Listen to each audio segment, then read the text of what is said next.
And so it would be wrong to say that all is hunky-dory. The coronavirus outbreak has triggered panic, both in households and in the share markets. In fact, this too is a global trend. Empty shelves in supermarkets, a sudden shortage of supplies, panic buying across major cities. It's now happening in India too. From e-commerce platforms to local grocery stores, there has been a sharp spike in sales of food items, daily necessities, and even personal hygiene products. They're flying off the shelves.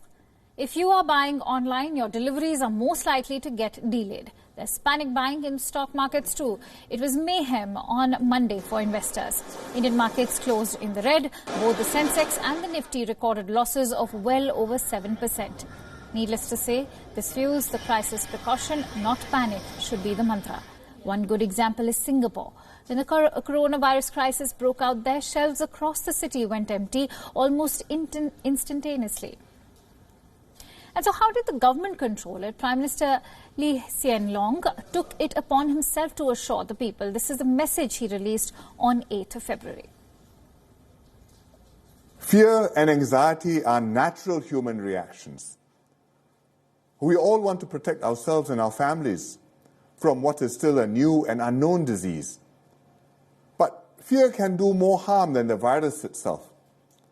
It can make us panic or do things which make matters worse, like circulating rumors online, hoarding face masks or food, or blaming particular groups for the outbreak.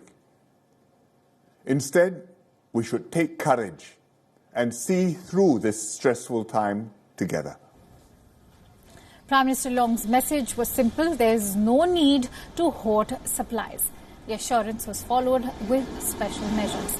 The government of Singapore was able to restore confidence among the people. To be fair, Singapore is a much smaller country and we guess logistically much easier to handle. But it's important to focus on the approach, reassurance plus action. On the other side of the spectrum is China, first in denial, then cracking down on its people. It led to panic. There were long lines outside supermarkets. Then we come to Japan. Japan's initial response was mild. Later, Prime Minister Shinzo Abe shut down all schools. And so we at WION have been covering the story from the beginning. And we've been saying one thing: coronavirus is scary, but most people recover. The mortality rate is less than 4%. More than 160,000 cases have been reported across the world. Almost half have already recovered. So stay calm and follow the guidelines. Panic will only make matters worse. Take the case of face masks. The world seems to have run out of them, and this totally is unnecessary. Look at what experts have to say. Not everyone needs a mask. It is only for those who might be showing symptoms or those who are around possibly infected individuals. Most people now know this, yet they want to buy masks just in case. This had caused an acute shortage, and such shortages could do real damage. In America, the US Surgeon General had to plead with citizens to stop buying face masks. This was to ensure that health workers on the front lines get the supplies they need. Now, Japan had to introduce penalties for the resale of masks. E-commerce website eBay banned new listings for health products. And let us also end this story with an appeal.